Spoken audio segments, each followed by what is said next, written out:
तो हरे कृष्णा श्रुति जी, बहुत ही सुंदर प्रश्न कि हरे कथा सुनने में रुचि को कैसे बढ़ाएं। तो अगर हम जाने कि देखो, हर एक एक्टिविटी के एक अधिष्ठाता देव है। अब अधिष्ठाता देव का मतलब क्या है? जो उस एक्टिविटीज में कृपा देने वाले हैं। जैसे नाम जप के अधिष्ठाता देव कौन है? श्री कृष्ण। नाम जप भगवान श्री कृष्ण के कृपा के अलावा आप नाम जप कर ही नहीं सकते। अगर भगवान श्री कृष्ण या चैतन्य महाप्रभु कृपा नहीं है तो नाम जप नहीं कर सकते। तो नाम जप के अधिष्ठाता भगवान कौन है? चैतन्य महाप्रभु या श्री कृष्ण। शास्त्र अध्ययन के अधिष्ठाता भगवान कौन है? बलराम जी या नित्यानंद प्रभु, है ना। तो अगर आप बलराम जी या नित्यानंद प्रभु की आपकी कृपा नहीं है तो आप शास्त्र अध्ययन नहीं कर सकते।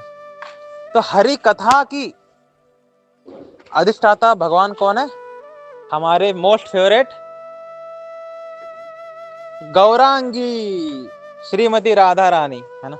तो राधा रानी की कृपा के बिना हम हरे कथा में रुचि डेवलप नहीं कर सकते। That is impossible. Shrimati Radha Rani हमारे प्यारी गौरांगी, है ना, उनकी कृपा के बिना आप हरे कथा में हरे कथा में रुचि डेवलप नहीं कर सकते। तो अगर आपको हरे कथा में रुचि डेवलप करना है तो आपको राधा रानी से प्रार्थना करना पड़ेगा कि हे श्रीमती राधा रानी, हे कृष्ण की प्यारी दुलारी, है ना, हे माते, हमारे बच्ची थोड़ी ना है राधा रानी, हम लाडली बोले उनको, वो तो प्रेमानंद जी महाराज जी के डायलॉग है। तो हम लाडली नहीं बोल सकते बिकॉज नो अपराध हो जाएगा। तो हम श्रीमती राधा रानी को माँ के स्थान दे सकते हैं कि हे माते, हे आदि शक्ति, हे श्रीमती राधा रानी, प्लीज मुझ पर कृपा करिए कि मैं हरि कथा में मेरी रुचि बढ़ जाए। ये प्राइमरी काम है, ये प्राइमरी काम है। हरि कथा में रुचि चाहिए। तो अगर ये नहीं हो रही है देन बाकी सब सोल्यूशन बेकार है। अब आगे बोलने वाला हूं मैं, ये प्राइमरी सोल्यूशन है। अगर ये नहीं हो रहा तो बाकी सोल्यूशन किसी काम के नहीं है। तो प्राइमरी सोल्यूशन क्या है? श्रीमती राधा रानी की कृपा की याचना करना, भीख मांगना, श्रीमती राधा रानी के चरणों में गिर करके रोते हुए कि राधा रानी, मेरे अंदर हरि कथा सुनने की कोई रुचि ही नहीं है, मैं कितना बेकार व्यक्ति हूँ, मुझे प्लीज कृपा करिए मैं रुचि प्राप्त करूं। ये प्राइमरी काम होना चाहिए। दूसरा, अगर तो अब आते हैं प्रैक्टिकल सॉल्यूशंस पे। ये तो यही प्रैक्टिकल सॉल्यूशन एक्चुअली। ये जब तक नहीं होगा तो बाकी कोई सॉल्यूशन काम नहीं करने वाला। तो लेकिन हम कुछ प्रयत्न करें क्या? देखो श्रुति जी, एक बहुत ही सुंदर बात है जो भक्त नहीं समझते, साधक नहीं समझते। साधकों को लगता है कि भगवान कृपा पे हमें निर्भर रहना चाहिए और हमें वेट करना चाहिए कृपा आने का। कृपा ऐसा नहीं मिलता। भगवान की कृपा पर निर्भर रहना चाहिए और हमें एफर्ट करना चाहिए। करते जाओगे तो ही कृपा मिलते जाएगा। तो हमें एफर्ट करना पड़ेगा भगवान कृपा प्राप्त करने के लिए। तो एफर्ट क्या करना है अब मैं बताऊंगा। तो अपने फेवरेट स्पीकर, जैसे हमारे अमोघला प्रभु हैं, आपके नवयोगन स्वामी महाराज हो सकते हैं, एनीवन, डॉक्टर केशवानंद प्रभु, अमरेंद्र प्रभु, एनीवन, फेवरेट स्पीकर के आपके फेवरेट टॉपिक्स, उनके फेवरेट स्पीकर के चैनल में जाए, उनके फेवरेट आपके जो फेवरेट टॉपिक्स है, आपको लग रहा है कि हाँ ये टॉपिक अच्छा है, ये टॉपिक अच्छा है, वो सारे वीडियोस को डाउनलोड करो और एक नियम बना लो। रुचि ऐसे ही नहीं आता, हमें नियम बनाना पड़ेगा। क्या? कि मैं एवरीडे 20 मिनट मिनिमम, मन लगे ना लगे फर्क ही नहीं पड़ता मुझे 20 मिनट एवरीडे कथा सुननी है। ये नियम लाना पड़ेगा आपको और कृपा की याचना भी करनी है। तो 20 मिनट मुझे एवरीडे सुनना है, ये नियम लेके आइए और एवरीडे सुनिए। बस नियम लेके आना नहीं है, सुनना भी है।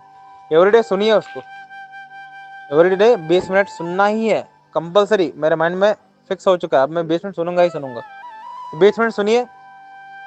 एवरीडे अगर आप करते जाएंगे और कृपा की याचना करेंगे राधा रानी से, देन एक दिन ऐसा आएगा कि आपको 30 मिनट सुनने का मन करेगा, 40 मिनट सुनने का मन करेगा, 1 घंटा सुनने का मन करेगा। जैसे हमारे ग्रुप में आकाश प्रभु उनके ऊपर श्रीमती राधा रानी का पूरा कृपा है। तो हमारे ग्रुप के जो आकाश प्रभु हैं, वो एक वक्त में 2 से 3 घंटे सुन लेते हैं। हमारे ग्रुप के राजीव प्रभु, 3 घंटे सुनना उनके लिए क्या है, कुछ नहीं है, आराम, मतलब उनके लिए, उनके जो चने खाने जैसा है वो 3 घंटे सुनना। उसके बाद हमारा अनिकेत प्रभु 4 घंटे सुन लेता है। ये क्या है, इन पर कृपा प्राप्त हुआ है क्योंकि उन्होंने एफर्ट किया है। ये सब क्या है, ये क्या शुरुआत से 1 घंटा सुनने थे, नहीं, इन्होंने यही एक्टिविटीज किया, प्रार्थना किया और एवरीडे 30 मिनट सुनने का प्रयत्न किया। इस तरीके से अगर आप प्रार्थना करके एवरीडे एक नियम में आएंगे कि मुझे इतना सुनना ही है, देन डेफिनेटली प्रार्थना और कर्म करने की वजह से राधा रानी कृपा करती है। जिन लोगों को लगता है कि हम केवल प्रार्थना करेंगे लेकिन कर्म नहीं करेंगे, अपना दिमाग नहीं लगाएंगे, डिसिप्लिन नहीं लेके आएंगे, उन पर भगवान कृपा नहीं करते। वो चाहे कृष्ण हो, राधा रानी हो, चैतन्य महाप्रभु हो, नित्यानंद प्रभु हो, अत्यंत मर्सीफुल जितने भी कृपालु भगवान है, कोई कृपा नहीं करता जब तक व्यक्ति एक्टिविटी में नहीं आता। जो कि साधकों का बहुत बड़ा मिसकंसेप्शन है कि कृपा जब तक नहीं आएगी एक्टिविटी नहीं शुरू करेंगे। नहीं, डिसिप्लिन में लाना पड़ेगा खुद को। अगर डिसिप्लिन में लाते हैं और एक्टिविटी शुरू करते हैं तब जाकर कृपा आती है। तो अगर आपको लग रहा है कि अगर एक्टिविटी करने से ही कृपा आती है तो हमें याचना करने की क्या जरूरत है, हाँ? अगर मैं एवरीडे 20 मिनट अगर सुनना ही शुरू कर दूं और मैं याचना करने की जरूरत नहीं है तो भी, है ना, मेरे अंदर इच्छा डेवलप होगी। हाँ, ये बिल्कुल सही है कि अगर आप केवल एक्टिविटीज करेंगे, यानी अपने नियम बना लिया 20 मिनट सुनना ही सुनना है, याचना करने की जरूरत नहीं है, ठीक है, बढ़िया।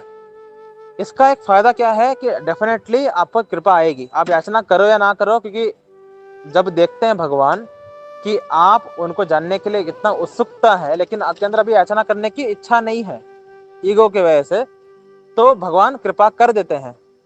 लेकिन इसका नुकसान ये है कि बहुत समय लगता है कि एक व्यक्ति 1 घंटा एवरीडे सुन पा रहा है, ये शायद 4 साल 5 साल के बाद हो, भक्ति के 4 से 5 साल के बाद हो, तब जाके 1 घंटा सुन पा रहा है एवरीडे। डिले होगा अगर हम याचना नहीं करेंगे तो। अगर याचना करेंगे विद इन सम मंथ्स आप 2-3 घंटा सुन रहे होंगे हरि कथा, है ना। तो ये तरीका है हरि कथा में रुचि प्राप्त करने का, और इसके अलावा कोई तरीका काम नहीं करता, कोई तरीका काम नहीं करता। यही तरीका है हरि कथा में रुचि प्राप्त करने का। ठीक है, हरे कृष्णा। बहुत सुंदर सवाल था। हमारे ग्रुप में ऑडियो जाने वाला है, तो जितने भी डेवोटीज हैं प्लीज श्रुति माता जी को क्लैप्स करिए कि श्रुति माता जी ने बहुत अच्छा सवाल पूछा है। हरे कृष्णा।